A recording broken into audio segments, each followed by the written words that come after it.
Welcome to Azure Infinitum Podcast. This is your host, Reika Fujishima, also known as Hikaru Kazushime across Azure Infinitum, previously runner on network. And today we have got Major Pain with us. We've got Defensor and we've got Rakvasha from our community, Scout Captains across the Azure Infinitum community here with us today. Um, Great to have you guys on the show. So we are going to go ahead and start with some Azure updates and Azure news. We've got some plans for the community. Some of it we have revealed at recent Grand Assembly cast in February. We've got another Grand Assembly cast that is unannounced but coming up somewhat soon. We didn't need to post another one right away, given the fact of the proximity between a lot of other events going on that we've had in our community, plans, things rolling out, and just the fact that we are still working on the list of things that we announced in our Ascension project on our website. We went over kind of a larger number of things the last assembly cast that we did. Um, if those of you in our community that might have attended the assembly last time, we talked about a lot of overhauls to some of our systems, the way that we have our protocol documents written, condensement of information, a number of event updates, things with the current patch, what to kind of expect going forward, how we're going to handle events come expansion time. A lot of those kind of things, and we'll talk about a couple of those things here. Going forward and kind of like the progress that we've made on things. But first off, we do want to welcome our newer recruits to our community for sure. That's the number one thing that we major major sat right in front of my camera. I'm gonna pick a new angle here. Oh, I'll probably rotate this as we. Oh, no, you're good. You're good. I'm just teasing you. And if you're in our community and you'd like to come hang out with us at the table here in the FC lawn, you're more than welcome to. We'll be chilling here for probably the next hour as we talk. We're streaming live in game from Final Fantasy XIV in Midgard Summer server, where we have our FF14 FC. A little bit about our RFC. RFC is 10 years old. 10 years old as of this November. So this is our 10th year. And we have been at this a long time. We run daily events. We're always recruiting. We try to keep things as active as possible. Right now, it's a little bit of a slog. Little bit of a slog leading up to Dawn Trail. The game overall, the community overall is I wouldn't say like super slow, but it is very relaxed. We're kind of at the tail end of Endwalkers, the current expansion. Endwalkers kind of final months here. We're hoping it's not too much longer. We're probably going to hear a release date either. Well, we got the PAX panel with Yoshi P tomorrow, and then we've got the 14-hour broadcast coming up at early April. So we're expecting that one of those times to hopefully be the release date for Dawn Trail, because we still don't know the release date for our expansion. That's new. That's a new thing. That's something that normally does not happen this long into an expansion period. Usually by the final fan fest of the FF14 fan fest series, normally we would have had like the Japanese fan fest or maybe a European one. We would have gotten a release date. So they're taking a while on that, but I think they're taking their time making the expansion itself, really, really, really good. There's a lot of feedback that they've gotten for Endwalker's post game content, lack of mid core content, lack of challenging relic grind, a number of other things that's contributed to kind of a slower experience this time. But it's also been kind of nice for some. Like some find it nice, some find it helpful to have this period of like, oh, there's not a whole ton of content coming out, there's not a lot going on, but we can build, like we can build our jobs, our classes, our guild, things like that, things that would be helpful in the long run. So where some see a it's really boring in 14 right now and stuff, like other people are like actually catching up on a lot of stuff, especially players that have come in recent years. There's a massive amount of content in this game, so there's a lot to enjoy. What have you guys been doing lately in the slog, in this yeah, content lull as they call it? Didn't you have some plans about your house that you were going to talk about, Defensor? Yes, I was thinking since getting a house is so hard right now until we get a new ward, that maybe in one of the upcoming Azure events, like Azure Day or just, one of our quarterly events, could raffle off to somebody the add in as a share estate, and then they can mess around decorating it until they can get a house of their own. Ooh, that's interesting. Yeah. Since I can decorate, but I am not. To be honest, I do not want to spend 8 hours a day for 3 weeks floating foundations again.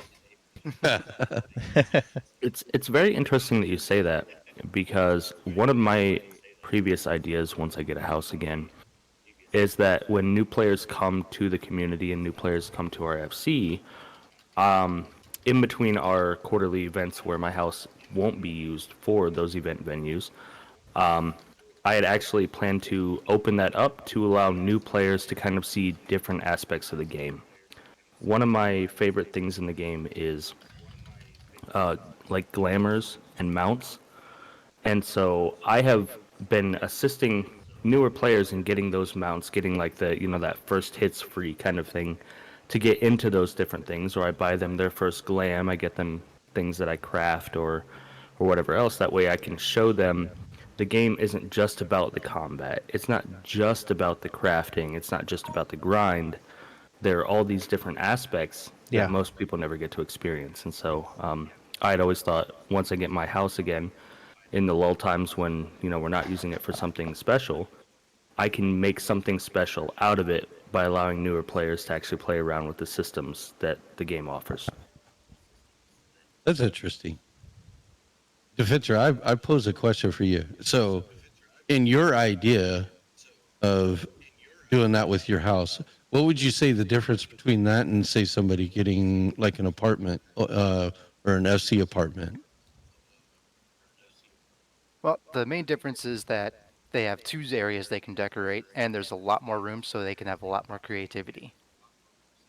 And other than that, they can, once they, if they do get the spot and they decorate the entire house, what I would do then is, if they got their own house, is pick up everything in my inventory, have them add me to their, or actually no, they could even do it themselves, is pick up the stuff they put in, and then they can transfer it to their house easily if they put it in their personal storage. And Sorry to also, they hijack don't, you there, Rika. yeah, Oh, no, you guys are fine. and also they don't have to fret about lotteries and all that I was BS. fixing So more a places audio open up. issue that we were having. We had a weird thing where I don't know why, but when I muted something to keep myself from being heard to myself, it made everybody else really low volume. Like you were still recorded, but it was really low. So I don't know Oh, got you. why that happened, but it's fine now. So I just used my phone to check the stream, so it's fine. Yeah. So, and housing is really, it is a whole other adventure. This game, it is a whole other aspect to enjoying the game, along with just like what we say, like crafting and a lot of other content besides just battle content. Is a whole other adventure. It can be really enjoyable to some and miserable to others. So it's depends on what your cup of tea is. But yeah, it sounds like you guys have all been very busy in this slow period here. in FF14's life. As we know, like I said earlier, we have been here 10 years. So we're no stranger to, and I think most of us here are very long time players. So we're no stranger to like these slow times that come during expansions. And that's why, like, we don't just, because as, leaders of the community, we also want to make sure that people know what their options are. We want them to know, like, hey, it is easy to get kind of like demotivated during what they call content droughts. Um, but there is a lot of stuff that you can do in preparation, for the expansion. And then of course we have a community, so we're always looking for people who are interested in getting more involved in that as well. There's a lot of options there. Um, but overall, during this time, we definitely want to stay busy and active as much as we can.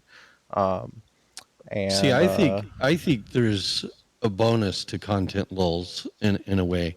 mhm, So when an X pack drops, let's say, like the last one that dropped, mhm, everything's so busy, and we've got all the mhm, events that in Azure going on, and then we've got you're trying to level your characters, you're trying to down content, you're trying to do all of mhm, these mhm, things, and then at a certain point, a few 6 months, 8 months, maybe a year down the road, all of those things that you were trying to accomplish after that X pack drops goes mhm, away, which is perfect time for what we call the content lull to go back and do the stuff that you missed, getting glam, mhm.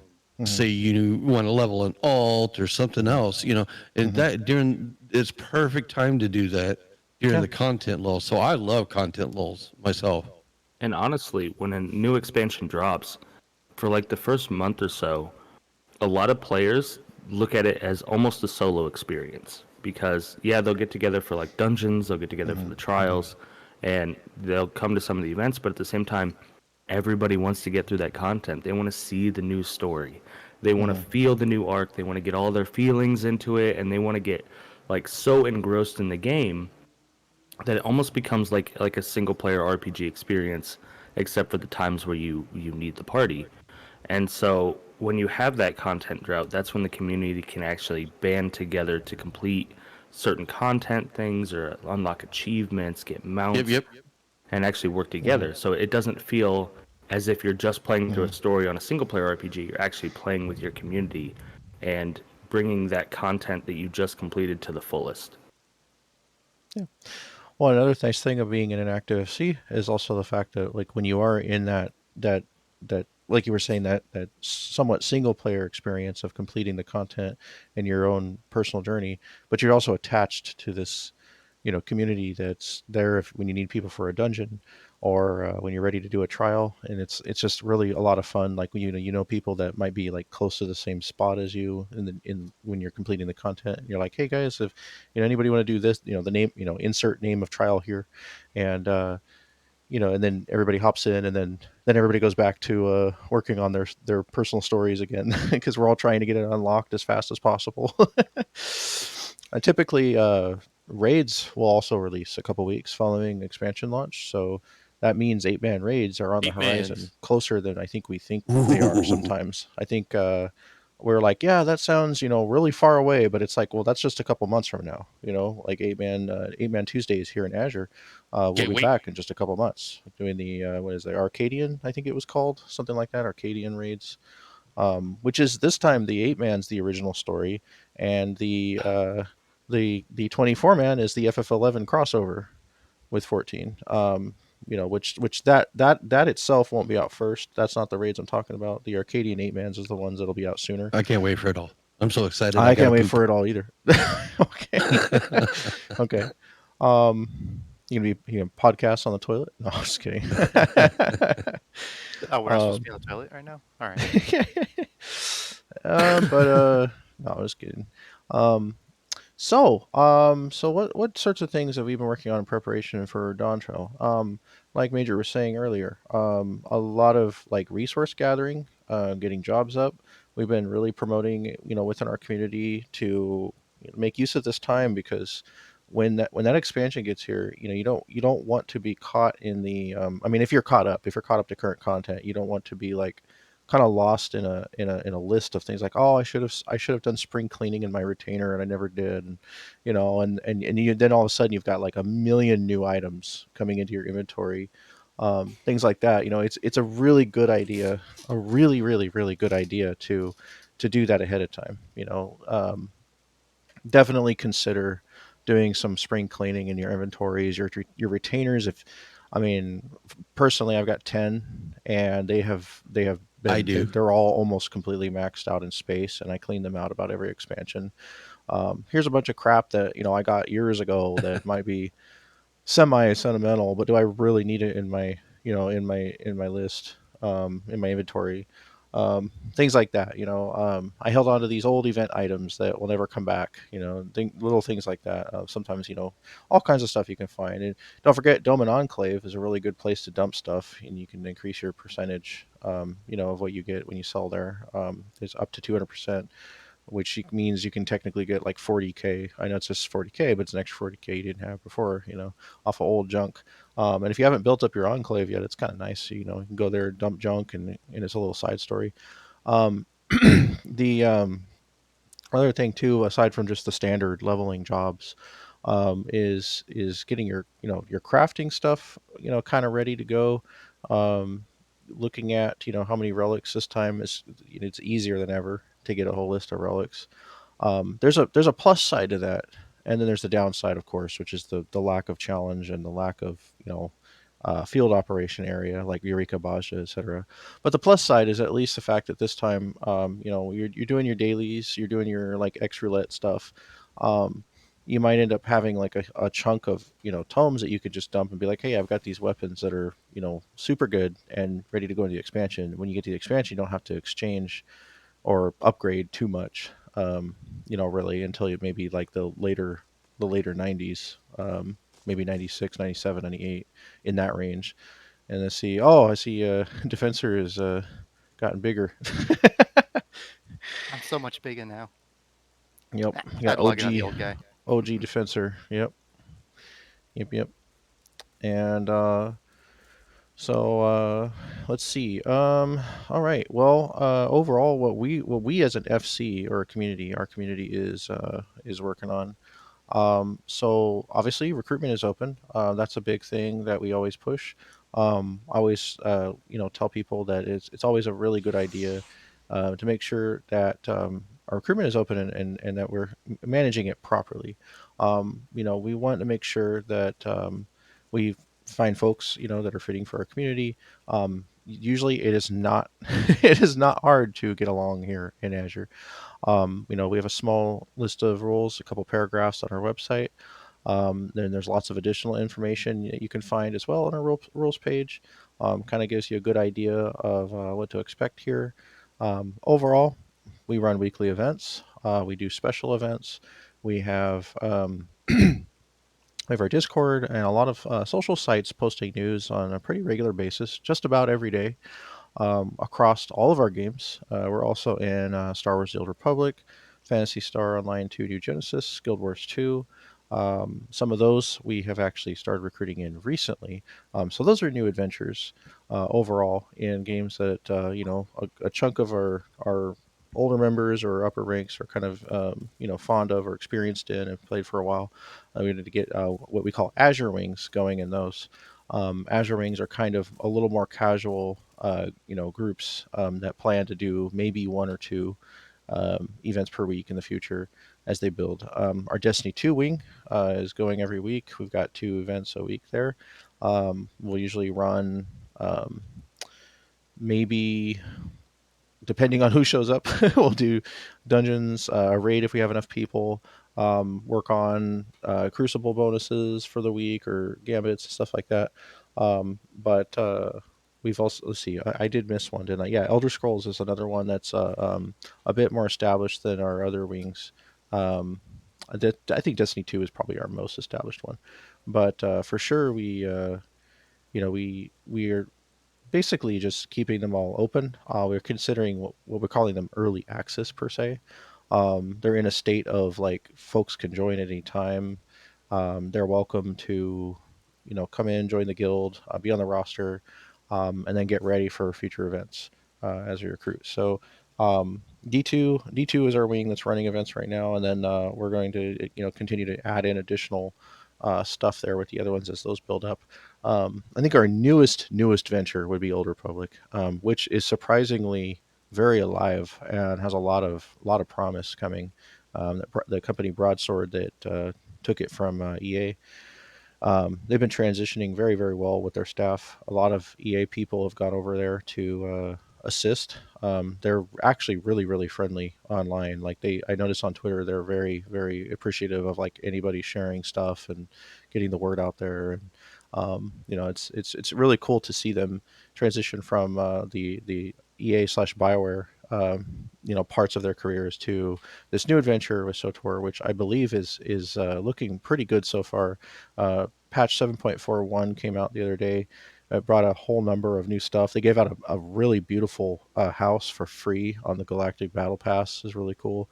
Um, of course, there's a lot of quests and money needed, not real money, but in-game credits needed to unlock all of its features. But that's the cool thing about housing in SOTOR is you actually, will pay to upgrade each part of it and eventually unlock this huge estate overall. Which it's not too bad. Like most of the rooms aren't too terrible in credits, but besides all that, there's some really interesting things that came out in that patch. They had actually had a way to they call it date night. It's a way you can date NPCs that you're into. It's very BioWare if you've played BioWare games. If you're familiar with like romance options in their games, and that was a lovely sound effect. But overall, there's some promise coming over there, and a lot of things to do actually. So that's a future new wing that's up and coming. If you're in our Discord and you're interested in any of the other games that we're into, you can always go to Role Select channel and click the roles, and we've got chat channels, screenshot channels, and some of them actually have resource forums set up all ready for the future. As we recruit and build those up. In game in 14, because of the content lull, that's also giving us like extra time to work on those wings I mentioned. So circling back to to 14's content lull,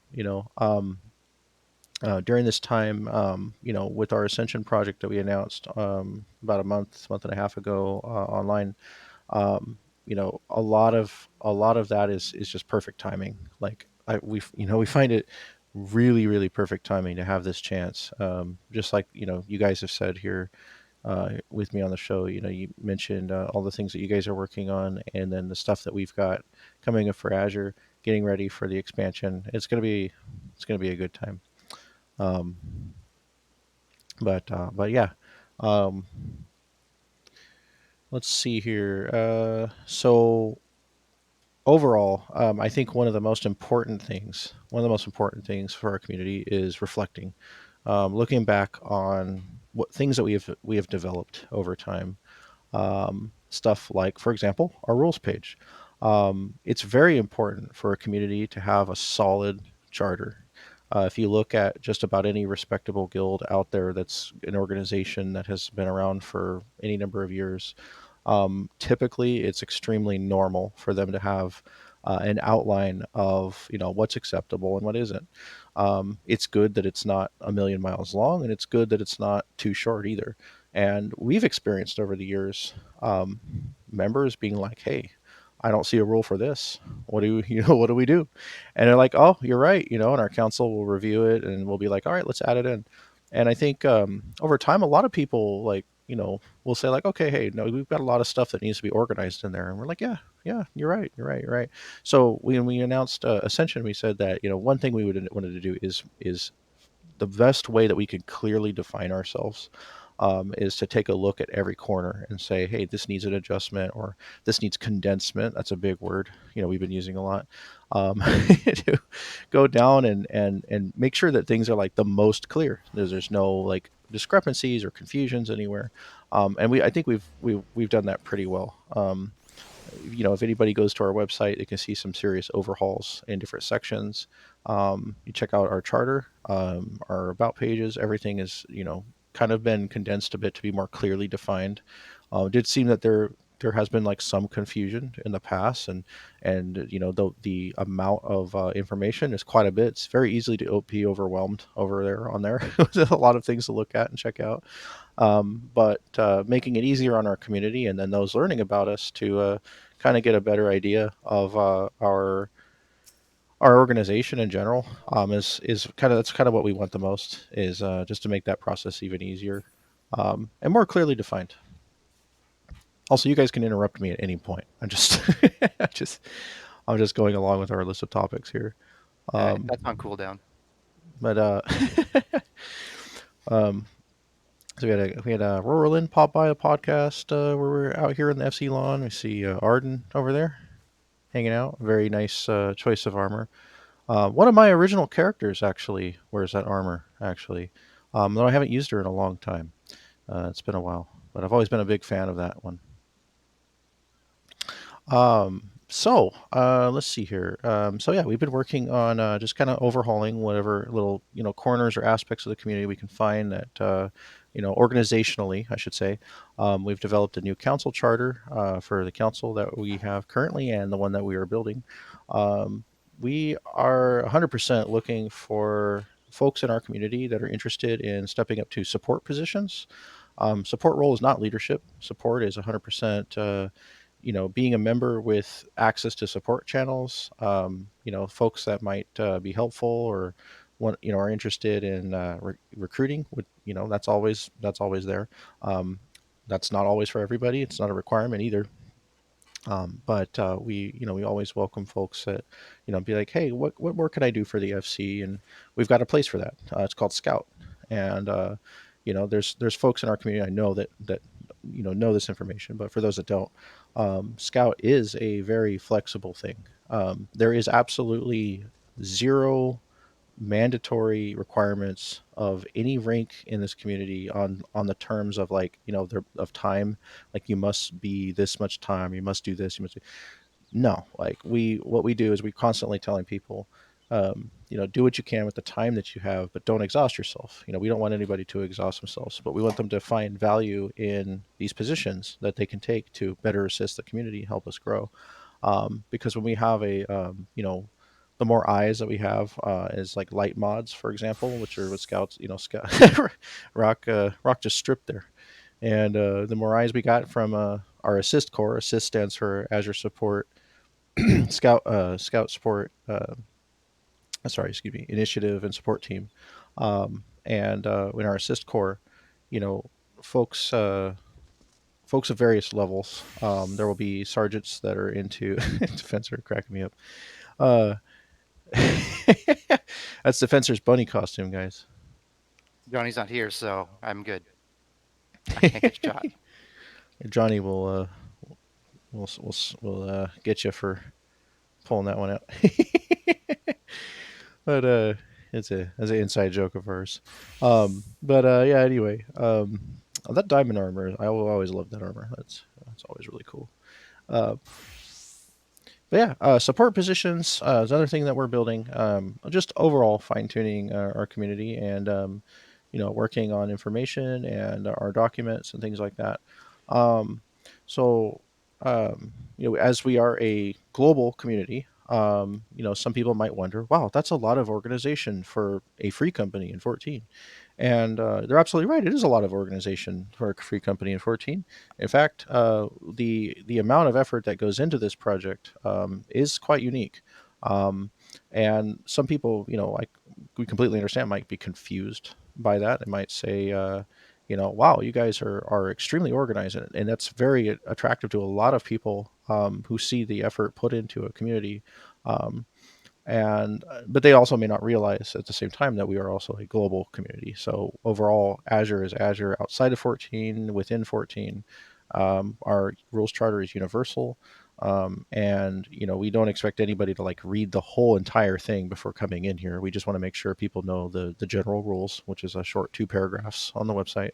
Very straightforward, very simple, and just it's not hard to not be a jerk. Don't be a dick. Basically, is the uh, short version.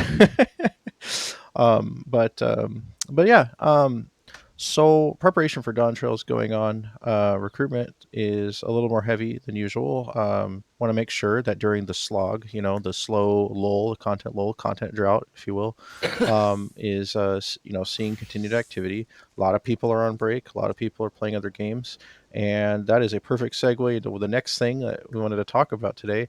Is there is a bless you. There is a lot of humongous games coming out. You guys, FF7 Rebirth, Dragon's Dogma 2, Helldivers 2, and more. The lesser known but very very good Unicorn Overlord. That was a big one for me, at least. I had to pick that up. Very big fan of strategy RPGs. Um, and so during this content lull, we've also got these huge games, and these are huge games. Um, we recently did like a community game night, although it was kind of impromptu. It wasn't like super announced, but we did say we wanted to start doing it, which I think more official ones will come soon. But we did a community game night of Helldivers 2, and one of our groups here actually had these three guys here with me today, Major, Defensor, and Rack. We're running around the hellscape that was bug infested in our first Azure Helldivers video. And yeah, hey, welcome to the chat, Wolf the Hero 54. And yeah, we we had a good time editing that one. We actually got a lot more footage of that night. Um, some equally hilarious situations coming that I've been editing for the next Azure Helldivers video. Um, but it's awesome when we do the community game nights because we're able to get quite a bit of people in things like that, and then get a lot of footage that we could make, videos, and those videos are like memories, and it was just hilarious overall.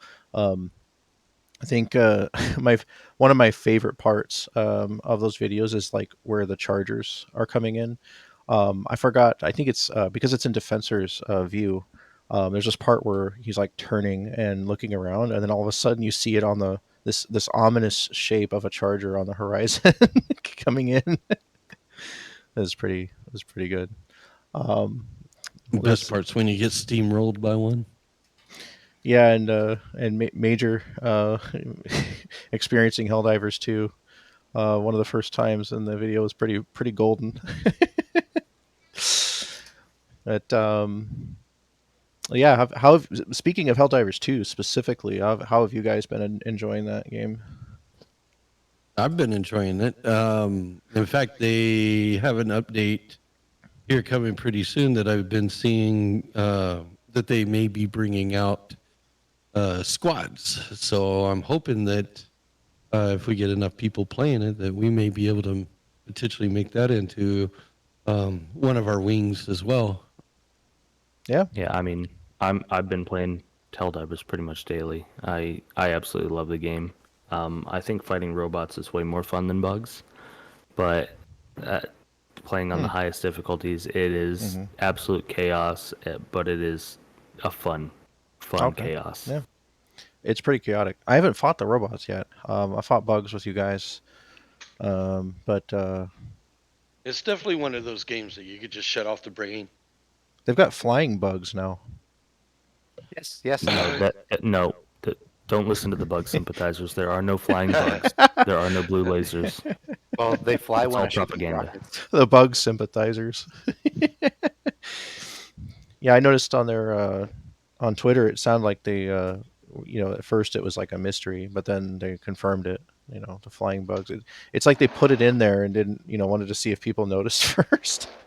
Well, Oh, I've while seen the flying bugs firsthand. So yeah, people were Yeah. taking screenshots of it and everything, and the creator of the game, the main CEO, I guess, was basically putting on there like flying bugs don't exist, flying bugs can't hurt you, don't listen to the bug sympathizer propaganda, and then they did the same thing about the blue lasers, which everybody thinks is Uh-huh. basically a nod to the Illuminate coming in, Oh man. and somebody finally caught a screenshot of both a blue laser and a flying bug in the same screenshot, Oh. and the CEO of Arrowhead just put below it in the comments. He goes, "No." That's funny. It is complete mindless fun. I haven't played a game where I can just, like Major said, turn my brain off and Yeah. get myself killed. Well, yeah, because It's definitely one of those games that you could play in the quote content lull of other games, Final Fantasy, that you could just switch over and just turn that on and Mm-hmm. just hack and slash and have fun.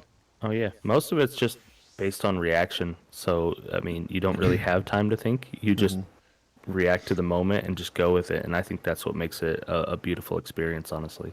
That's also how Nice. you cut Major in half. Those Or stupid have dogs, major, man. or have major drop on me with a hell pod multiple times. Yeah, I've been successful at that quite a few times, actually. I think he's aiming at this point. I don't know. It's payback for all the times you've thrown me in the middle of bugs. Or throw a 380 mil barrage on you. Yeah. I'm just not allowed to use Eagle airstrikes anymore.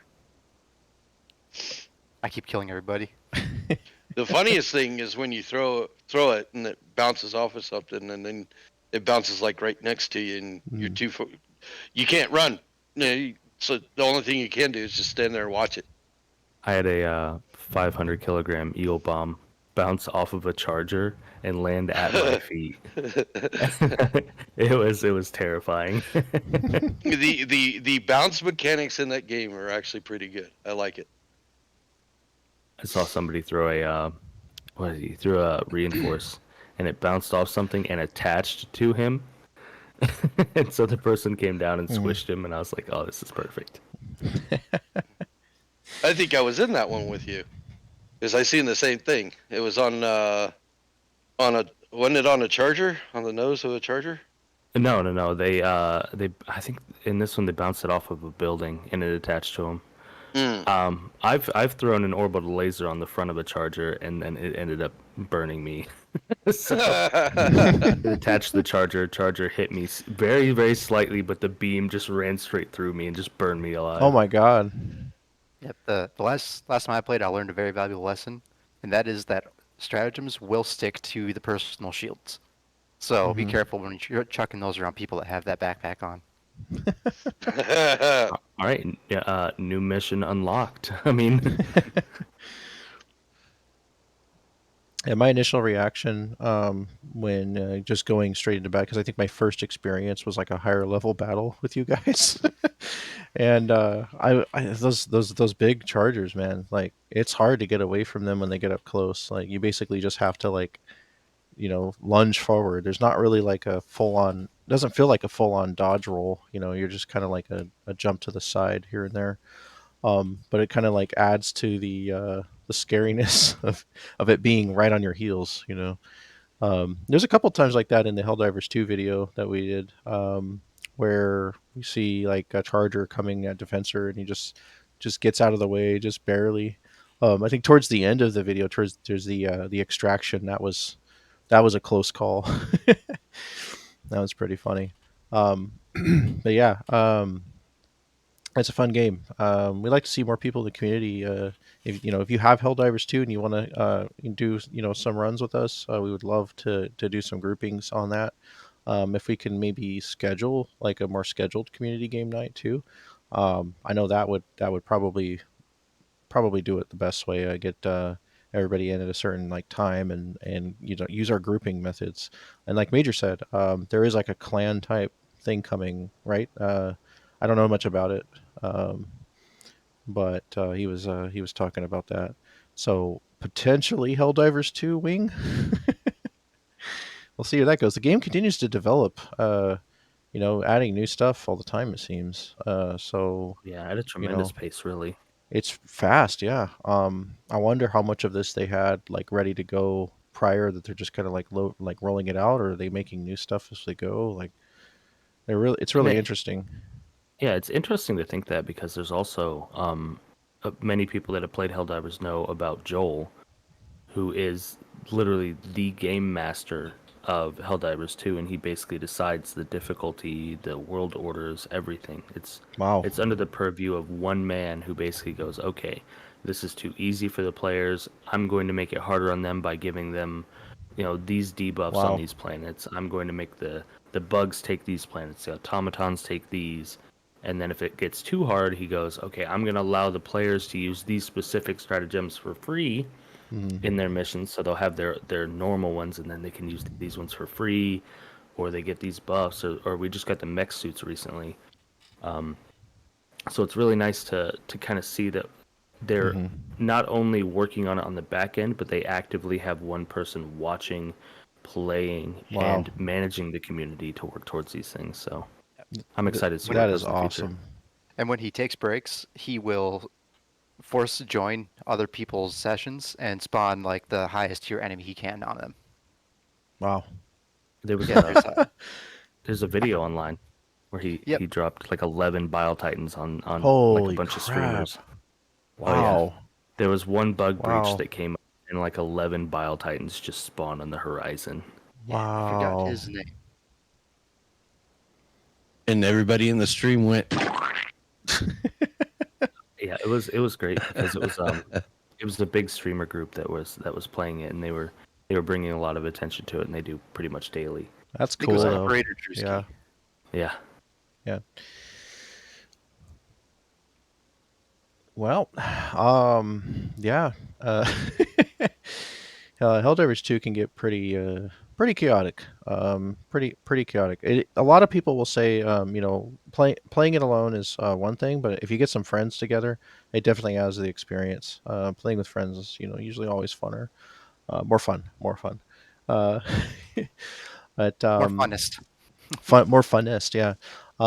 He said funner. In other games, one thing that I had to take a pit stop from getting into FF7 Rebirth because I got my copy on launch day, but I was really busy, and then something came up right around that time, and that was the Destiny 2 Guardian games.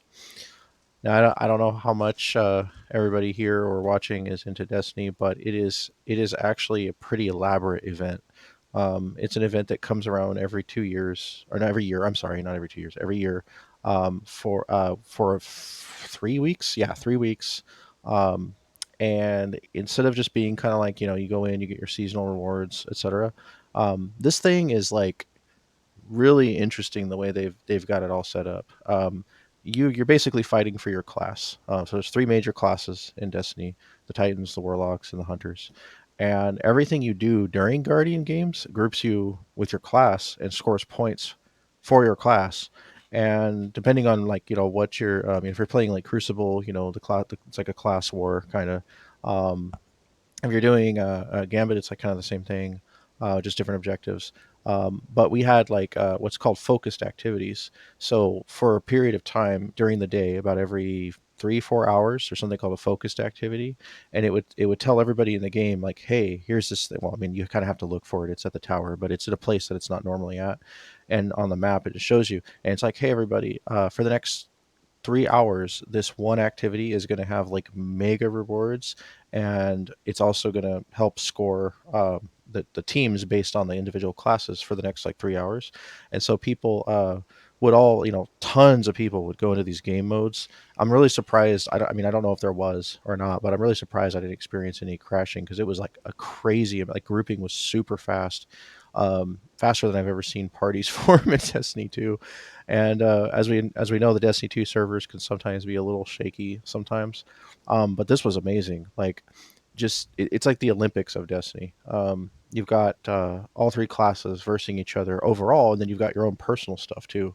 Um, what's really interesting, and I haven't played a game to my memory. I mean, maybe I have, but I can't remember.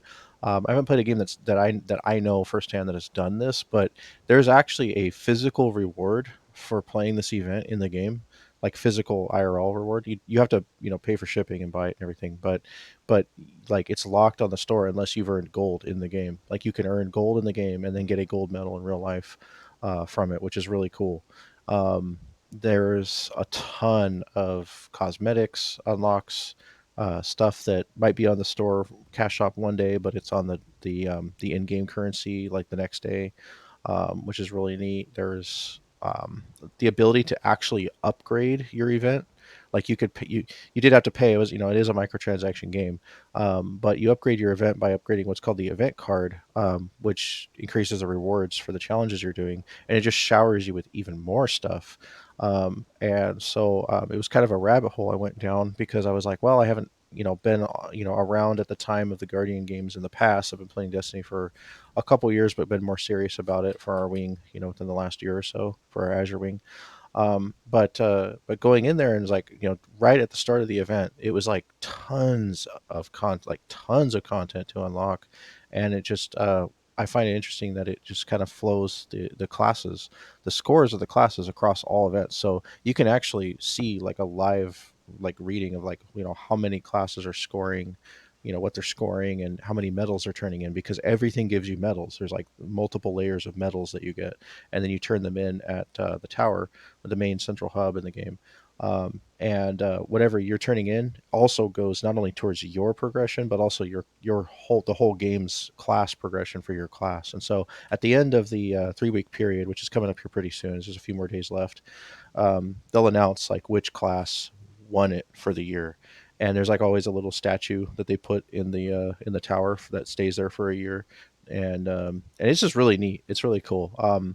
If you want to like farm loot or anything like that in the game, like this is like that part of the game that just like showers you in so much stuff. I know my equipment and all of my materials and everything like that. I've done completely like maxed out everything, masterworked all my stuff, really super fast during this event. So there's still a couple days left. Like you can get in and probably get like some good rewards still. Um, Nothing that I would say is too super hard, but the one, the biggest focus of the whole thing, I think, is the fact that they released a new vehicle that I don't believe has existed before, called the Skimmer, and it's this cool like floating like mecha surfboard thing. And what's interesting about it is if you actually unlock it, which it is a pretty heavy grind to unlock it, although there's some kind of cheap methods you can use, this vehicle you can literally skate on through the air and skip content in some of the like content in Destiny. Like you can skip through, um, you can literally float over entire levels. It's crazy that they put that in, and you get one that's kind of a rental for the Guardian games, but you actually get to keep one if you do these insane challenge of like 1,200 medals. And just to put that into perspective, if you're not doing a focused activity, um, a normal run is going to give you like one or two medals. Something that you do for like 15 to 30 minutes might give you one or two medals. So that 1,200 is a lot. It's a pretty steep grind. And they did give us 3 weeks to do this. I don't know how anybody's going to get that within the next couple of days if they start now. But the cheap way that I mentioned is if you go into a focused activity and you see, because you can hover over it at the tower, you see that your class is doing really well. Usually once one class gets really far ahead of the other ones, you usually don't see the other ones catch up. So what you can do is you can actually like play around, which you would call that like, you're pledging towards that activity, and they'll actually reward you if your class wins the focus activity with some really nice in-game loot boxes, I guess you could call them. They're not normal loot boxes. They're like only for this event, and those shower you with medals. And so that's kind of a cheap way. And the fun part is if you actually do that 3 times, the game will actually just give you the skimmer. So you don't have to do the whole 1,200 grind thing. But that's also, like I said, it's a 1 in 3 chance, and it's also something you've got to catch every 4 hours. So that's partially where I've been in the middle of the night after taking care of like 14 and Azure stuff and working. I'll be sleeplessly grinding out Guardian games in the middle of the night. And a couple days ago, I finished up and got everything I was pretty satisfied with. But that's like a been a huge detour for anybody that I think might have wanted to go into Rebirth right away because that's how it was for me. It's like, yay, FF7 Rebirth. They're like, oh crap, here's this limited time thing that requires time that's gonna, cause me to like, my limited free time outside of the other stuff I work on, and so that's where I've been. That's why I'm at right at the beginning of Rebirth now. So You guys got Rebirth or get into it at all yet, or anything like that? I have it, but I am not going to play it until I finish Dragon's Dogma 2. Gotcha. Yeah. Yeah, and see that's the thing is you've got another other big games like that. So outside of limited time events and building up in 14 and other stuff, we've also got Dragon's Dogma 2 is that's a huge RPG. Um, huge RPG. Um, Anybody else playing Dragon's Dogma 2? I know Defensor is. I'm not. No, I'm not yet.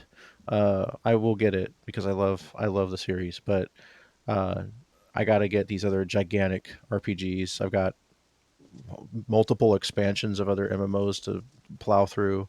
Um, a lot of stuff that we're doing. So I run like 8 screens in my room, so at least I have the ability to kind of like hang out, watch chat in one game while progressing in another, while doing that kind of thing, like that kind of ultimate gamer geekdom, no life type thing, and then keep working at the same time. So it's I'm big on multitasking, but I can't throw in Dragon's Dogma 2 on top of that because I want to really focus. Like that's kind of the reason why I didn't start Rebirth yet is I want to have that ultimate focus. You guys probably understand that, like you get something you really have been waiting for and is really nice, and you want to have that like laser focus on it. So I will eventually play that. But what has your experience been like so far with that game, Defensor? Like is it a lot like the first one, or is there like some new systems in it? Yeah, it is very similar to the first one. Like you'll see, currently the game is being reviewed bombs, so first of all, ignore Mm-hmm. those. But there's a lot of stuff that's very similar. Mm-hmm. But they did add some new systems, like some much needed improvements to how the pawns work, Mm-hmm. Oh, okay. and also, what was the other thing I noticed? Oh, you saw yesterday when I was streaming in Discord how powerful the greatsword is now. Oh my gosh. Yeah, you just straight up shish kebab a guy and then launch him off of it. Yep. That was wow. Yeah, because in the first one, if you want to use the warrior vocation, Uh-huh. which that's what it's called, that's what their jobs are called in that game. Yeah. Um, if you want to use it, the warrior vocation, you can use it, but you'll be very weak, and the Mm-hmm. charge time's very long. So, and you're kind of stuck with it that way, unless you play it on Mm-hmm. PC, where you can use Nexus mods or something that has Oh the yeah. Greatsword overhaul, Huh. which is a blessing in disguise. But How much does yeah, that change and it? like like you said yesterday, there was somebody saying like, "Oh, it's just a Mm-hmm. remake of Dragon's Dogma One." Mm-hmm. It is not. Mm-hmm. Like I don't even think we're on the same. I haven't looked up online to see like if we're in a different world or on a different continent. Mm-hmm. Because if I do that, I'm gonna go down a rabbit hole and spoil myself and all the nice little twists Yeah, I and don't turns want that are waiting for me. spoilers. Yep. Yep. But yeah, it's Dragon's Dogma with better textures, better systems. If there's two things that I would say is worse in this game, it's the rift where you hire the pawns from. Really? In the first game, you could just walk up to pawns you don't want and like press a button and they walk away and get replaced by a new one. Oh, right. I remember that. In order Yep. to get new ones in this one, you have to open a menu and search for the certain classes or Oh, mentalities you want. so they tried to like make it where, like, hey, here's this useful menu where you can like filter out stuff, but it became a little bit more of a kind of a chore. Yeah, Oh, gotcha, gotcha. I remember seeing you walk around and like you could like physically look, walk through them and look at their classes and stuff, but uh, but having to go through that's kind of eh. It's like one of those things that doesn't sound too annoying, but yeah, it definitely was a little bit easier in the first one, I think. Because if you just didn't want one, you could make them go away. yeah, Yeah, yeah. yeah. And like really, the only thing I really miss from the first game is your your pawn and the support pawns that you hire with Hmm. you. They used to have health bars that were on your screen, kind of like in Hmm. in Final Fantasy where you have like the party menu. Hmm. But they seem to have taken that away in Dragon's Dogma 2. If Hmm. you want to see how healthy your pawns are, you have to actually get them in your camera. Oh, Oh wow. Okay. So like their health bars, So like if you you're won't not see them unless you're looking looking in their and direction. they're dying, that's bad, and you have to like look back at them with the camera physically. Wow. I wonder if there's like Have a you mod for checked that or in? something. Have you checked in the menu to see if there is a way to activate that HUD? Yes, I have, Ah, but yeah, yeah. the Nexus community is already working on a UI overhaul for the game. Oh, okay, interesting. Yeah, that might actually be helpful. That might be helpful. Yeah. Well, if a pawn dies, like you've got Phoenix down, or what do? You just walk over to them and Um, revive them? yeah, because they have like a bleed out timer pretty much when their HP is reduced, I see. I see. where you just go up and like I play on Xbox controller on my PC, so I just go up to him, I hold down B and hope the giant creature next to me does not smack my face off by the time they get revived. If Yes. that timer goes out, you can get them back, but you have to go to a Riftstone just like in the first game. Oh, okay. Okay. Yeah, I popped into your Discord stream and saw you going to town on those Cyclopses, which kind of was a good example of the physics a bit. How like has the physics changed much since the first one? I mean, I would think with better technology there would be Oh, some improvements the there. climbing is a lot better. Oh, okay. Okay. Like you're not sitting there. I'm sure anybody else that has played the first game knows like they push the joystick in the direction they Hmm. want to climb, but their character moves in the opposite direction. I see. I see. And this game, it's you push the stick in the direction that you want to climb. As long as your camera's angled right, you will go in that direction. Okay, yeah, yeah, because it was a little confusing sometimes in the first one, first Dragon's Dogma, but honestly, that was pretty amazing for the time too. I mean, like it was 2012, it was 12 years ago. Um, It came out when Skyrim released that's for the right, first that's time. right. When Oh Skyrim released yeah, the first yeah. time. We had Skyrim dragons, and then we had Dragon's Dogma dragons. It's like obviously Skyrim. That's a pretty big competitor to release a game at the same time. Yes. Yeah, they should have delayed release like a month or two Yeah. because that's why it's considered a cult classic because it Yeah. was overshadowed by a AAA game. Yeah, and then you've got your original Dragon's Dogma one, and then you've got your Dark Arisen, where they kind of overhauled some things and added some new things in. Yep, and it's only $23 on Steam if you want to get it. That's cool. I know. Yeah. Today I noticed some some things trending, Dragon's Dogma related, and I went to go peek for a bit. I noticed a lot of people are getting onto the developers for releasing a crap ton of microtransaction DLC Oh yeah. right Oh, about now, those, like right off don't of the get them launch. But because all those things you yeah. can get them within like your first hour of the game. Wow, really? Okay. Yep. It's just like Wow. bonus item, like kind of like a Just some bonus stuff. Like, cause I saw like items that looked like they were really simple items, like stuff that I would assume you could get in game. You know. yeah, you can buy them in game. Like the only Yeah. thing that would probably give you an advantage over people that don't buy them would be Hmm. the Rift crystals. But then again, you can Hmm. also earn those in game if people use your pawn. What are those for? You use those to hire pawns and also buy fancy cosmetic gear. Oh, gotcha. Okay. So just having a plethora of those would be really nice. But other than that, like you Yeah. said, you just as long as you've got a pawn in the game, and you don't have to be online for them to use your pawn, right? It's just in No, kind of a you just have to be database. online Uh huh. to get it updated because I see. if they're using your pawn, it won't level up at all Okay. while they're using it. In order for them to Interesting. get the like, say you've played like 6 hours past when they first hired your pawn.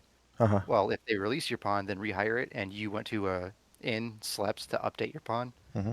they would be able to rehire it for free with the updated stats. Ah, I see. All right.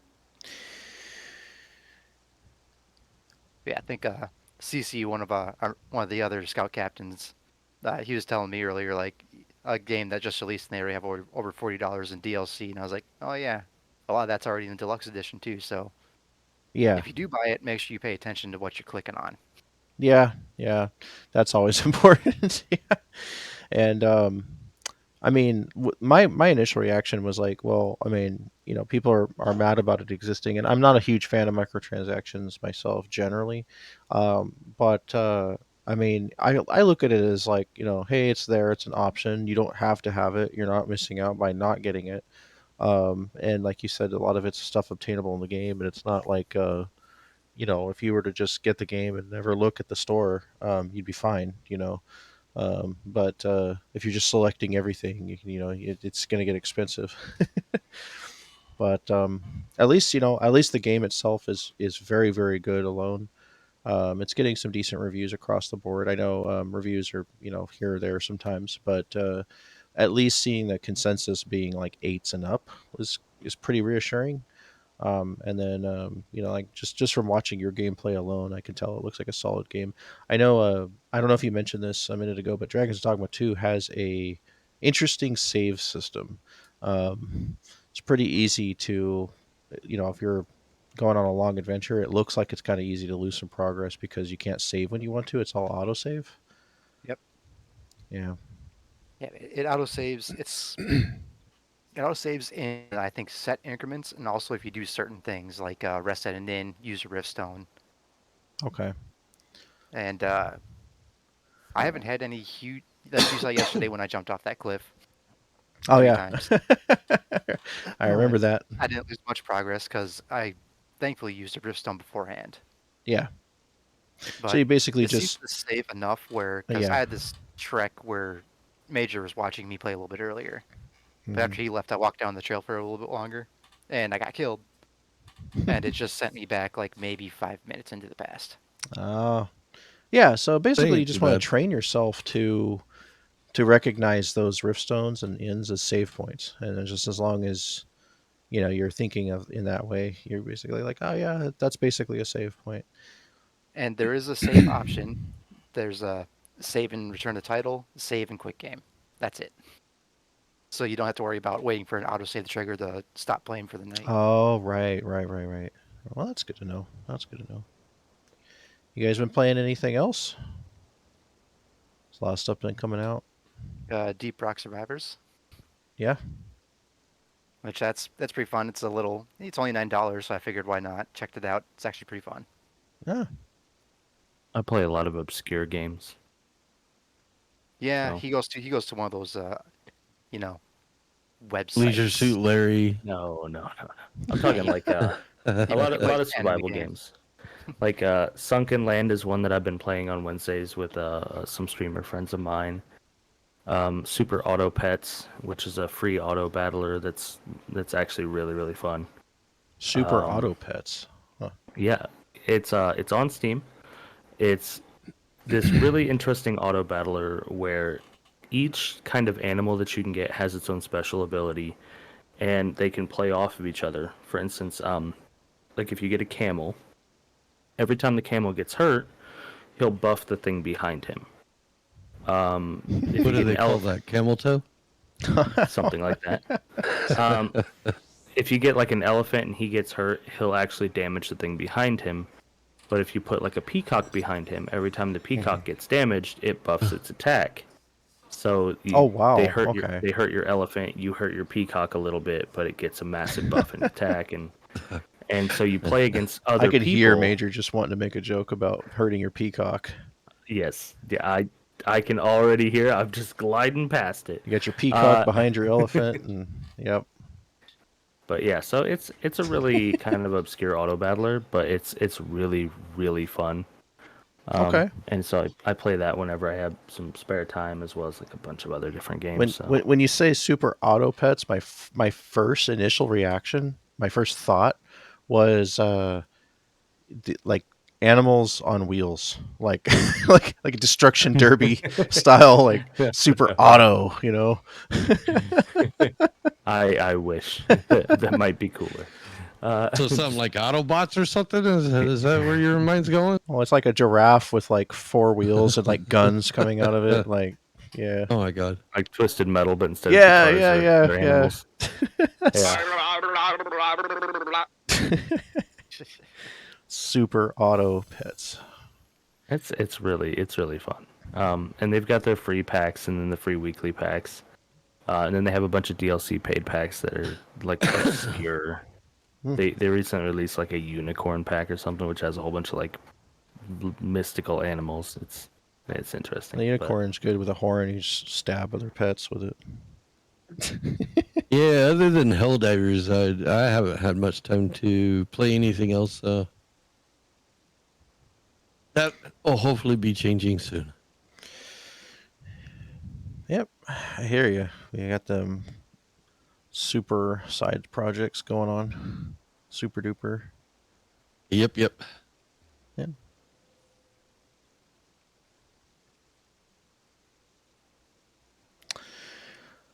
All right.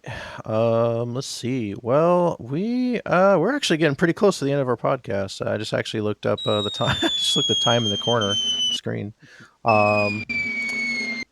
We have gone over quite a bit, actually. We talked a bit about Dragon's Dogma 2, some obscure games, and a few other really, really popular ones. I didn't want to just completely skate over 7 Rebirth. I did start the game, and I wanted to mention that it is, I know, I mean, what more can be said about it, right? There's so much going, publicity going on for the game. But I do have to say that it is a very solid RPG. Um, I've enjoyed the first like 3 hours of it that I've spent with it so far. I've got my initial experience from Nibelheim up to outside of Calm is I put that on our YouTube. Eventually, I'll be back to progressing further. Now that Did you see Guardian that they games are out of the were way. that Square's coming out with The patch? a small expansion for 16? Yes, this morning, actually, yeah, I'm glad you mentioned that. This morning, a ton of news dropped due to the PAX panel. It's going to today was the 16 panel. Tomorrow is the 14 panel at PAX East, and so they showed the Rising Tide DLC, which features the Leviathan fight we've been waiting for, as well as the details on the new area. Which we're going to Mysidia, which is a straight up out of Final Fantasy IV reference. That's where 4 takes place. And also Mysidia Oh slash my! Mericidia is mentioned throughout the Final Fantasy lore. So I got so long till I get to those games. you got my lore trigger going. Yeah, I've got to go through 1, 2, 3, 4, I 5, mean, you 6, don't 7, 8. have to, but I know you want to. That's I Major want has to been because I planning want a to. series playthrough. So yeah, I want to get the lore going yeah, and not skip anything, so that yeah. way I can build my my Your lore up a little lore bit. knowledge of a Final Fantasy series. Yep. Yeah. Yep. Um, lot of groundbreaking titles, a lot of legendary entries in the series throughout Final Fantasy. If you haven't played the rest of the games, it's I noticed that an interesting thing tends to happen. I might have mentioned this in a past podcast episode, but people who play 14, if 14 is like your first one or you haven't played very many Final Fantasies, there's an interesting effect that it has on people who are veterans and people who are newer to the series. One is mainly, you'll play the older games and you'll go, oh yeah, I recognize that from 14. It's kind of an interesting feeling. But if you've already played the older games, you start to play 14, it's like, oh yeah, I recognize that from the older games. It has a double effect. And so for Major here, like since you haven't played a lot of the other games in the series, I played 8 and yeah, I played 11. well, I played 8, yeah. some of 9, 11, and then now 14. So a But lot of the other ones, you're going to be like saying, "Hey, I recognize that. I recognize that." Like it's even like especially like the old pixelated ones, you're definitely going to notice some things. So that's always a really cool effect. And I go back to some older titles sometimes, and I'm like, things that I didn't notice were in 14, and I'm like, wow, look at that. Like I actually forgot that there was Galacats in Final Fantasy V, and when I saw them pop up in 5, I was like, "Oh my god, that's right, Galacats!" But like, I didn't care or notice them that much uh, back when I first played 5. But I know in 14 they really stand out because they're adorable little creatures that you initially run into them in Heavensward, and then there's different versions of them in the game. But they kind of became more popular in 14, and then you go back to where they came from, and it's like, oh wow, that really was in there, all those years ago, and it's pretty. That's a pretty fun thought.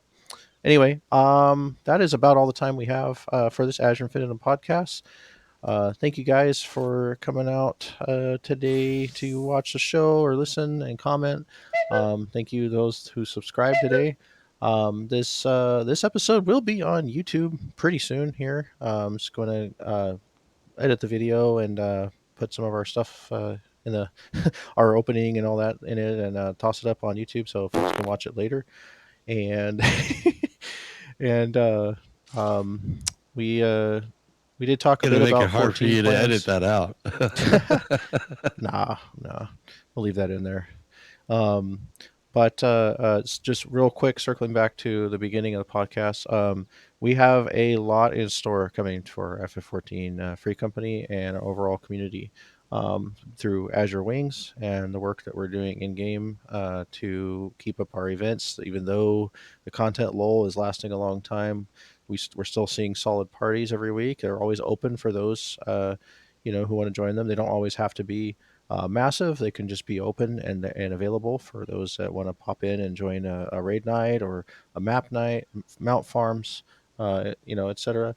And more wing events, in the near future. We also want to keep our recruitment up and keep seeing that activity rise. We also don't want anybody to get burned out on the lull either. So, definitely pace yourselves. Pace yourselves, especially those who are trying to get everything accomplished before Dawn Trail.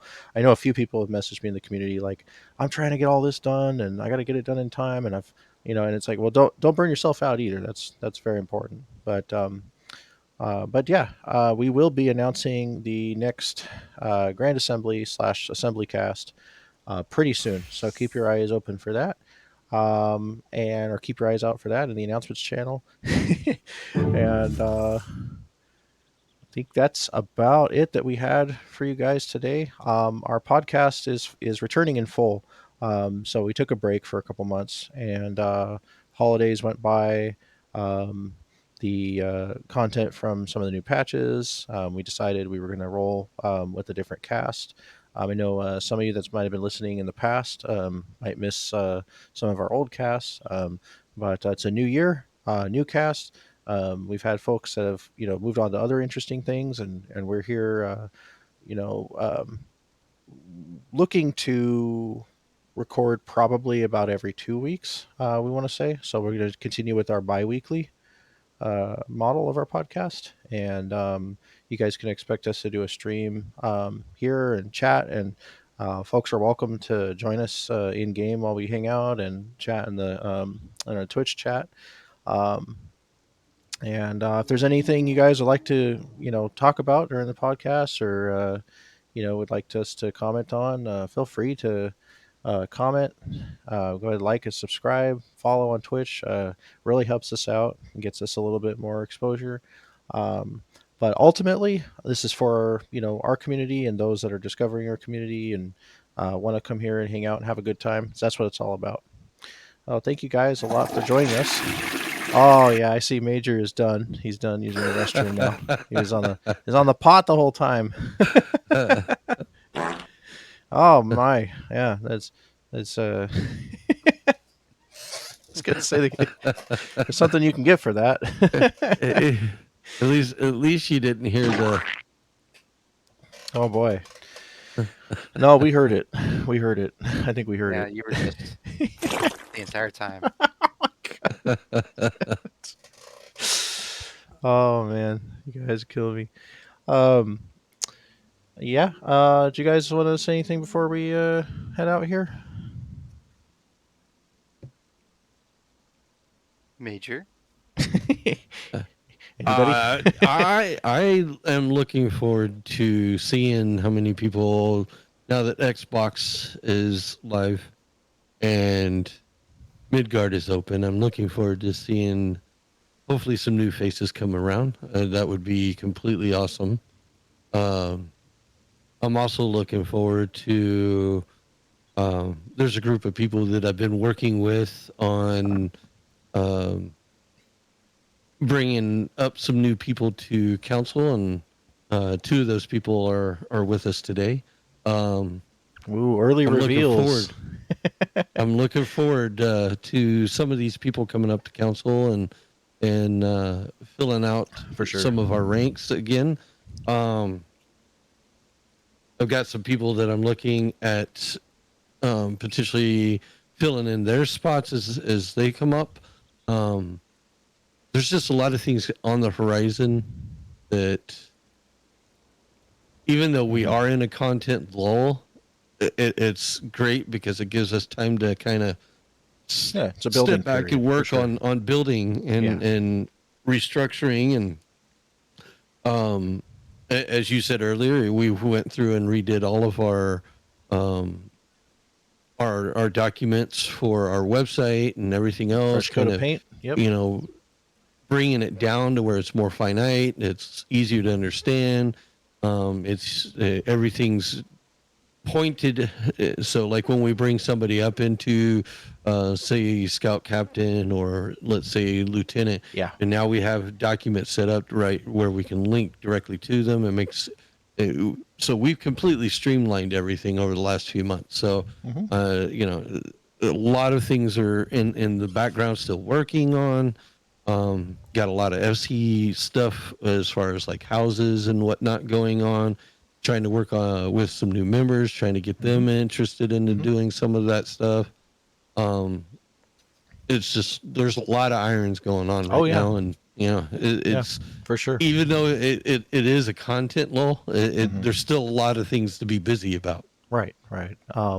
And that's good for our members because having I think a lot of people in our membership enjoy the fact that we're organized, and also the fact that we have active leadership right now that is hands-on, trying to work on things, spend time with people, build resources, help build overall. And as we get more promotions going as well, that also means more hands-on leaders, folks that really love and care about the community, that spend time with it, and are just hands-on overall and visible, is really, really important. And so we've got some amazing folks up and coming.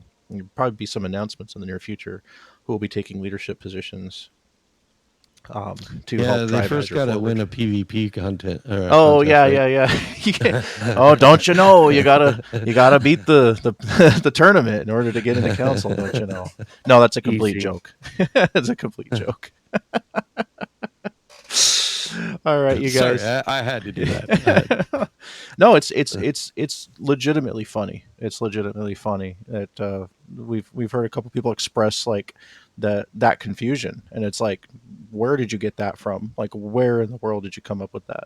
And it's comical. So that was a funny thing that came up a couple times. Like, got to win the PvP tournament to get an account. It's like, what? Like, it's not Hunger Games. Like, what is up? I mean, if anybody wants to 1v1 me from my spot, feel free. It's No, I'm funny. kidding. I'm kidding. I do love PvP though. It is one of my favorite things in the game. So Yeah, and the season currently running until Dawn Trail. There's some nice glamour, some cool framer kits, and some other stuff in there. Of course, the Emerald minion. That's pretty cool. In 14's PvP. PvP is big overall right now. There's a lot of stuff going on in our wing games too. Not to get into it here at the end of the podcast, but SOTOR just put up their new PvP season with a ton of rewards. The ESO PvP scene is pretty big right now too. They keep doing battlegrounds weekends, which is really big. So it's like PvP across the board. I even saw, the revival community that we have a lot of their updates posting in our PvP channel and our Discord. There, Brian Ricardo was actually hanging out. I think in was it?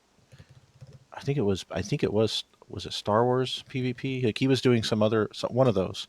He was doing some PvP in one of those. It might have been Guild Wars 2 actually. Now that I remember correctly, but yeah, like you see a lot of PvP savvy folks really getting into it with other PvPs right now. So PvP across the board. But in 14, I love 14's PvP. I think the most. It can be kind of. I'm glad you mentioned it because now that I think about it, I just want to tell those listening that it can actually be kind of intimidating for some because you think, oh, I'm not into PvP. I'm not a PvP person. But if you just go into a front lines, especially the daily, it's it's actually not really what you think. I mean, yeah, it is people, smacking each other and doing the objective, whatever that is. Usually, if you go on like on Shatter, you're fighting the crystals and stuff for points more than you're fighting people. Um, but one big tip here before we go is you can actually go in as a job you're leveling and swap once the duty commences, and still get the EXP for the job you went in as. So it can be really good for EXP and all the other little rewards that you get. You in your hoppy chair there. All right, you guys, we're gonna head off here. We've got Azure Friday Night Treasure Fight starting at 7:45 p.m. PST, About a little over an 10:45 hour. p.m. ET. So that's just a tiny bit more than an hour from now, where we'll be doing our map night. Map nights, people bring up to 3 maps. The ones we're doing right now are the Kambira skins and Ophiotaro skins. So that's the newer Endwalker-ish, newer-ish, I meant to say, because they're not super new, but the Endwalker maps for level 90s. And then it also counts as several weekends or several weeks of the month will be a fundraising for the FC2, which a lot of people enjoy. The fundraising that we do, which helps build our prize pool and things that we shower the FC with. So it's always a good time. It's a very, very win-win event. You get a lot of tomes, gil, sometimes furnishing rare minions, jackpot items. You might walk out with a million or two gil, and I've been asked what's going to happen when the expansion comes expansion. out That's a heavy and the new question open that a lot of people, area yeah.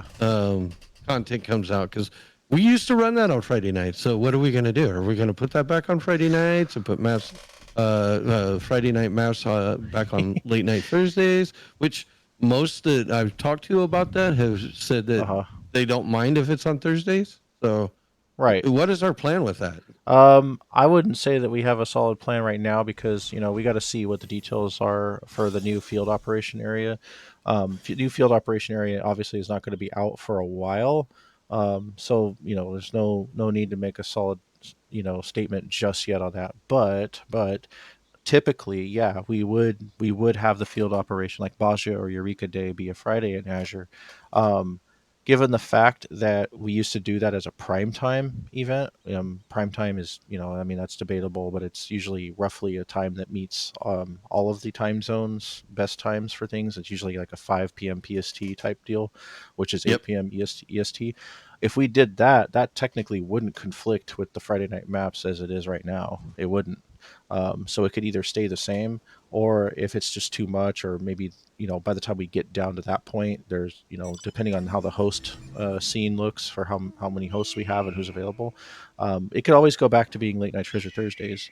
But I think a lot of people do enjoy there being 2 map days that we've had for a while, and the one we have currently was also based on a community poll. So we can always touch base with our community to see how people feel about that when we get a little bit closer to that. But like I said, even if we don't remove it from Friday, it still probably won't conflict with doing a primetime Eureka / Baja style event for the new expansion. So because that is on the way, that is confirmed.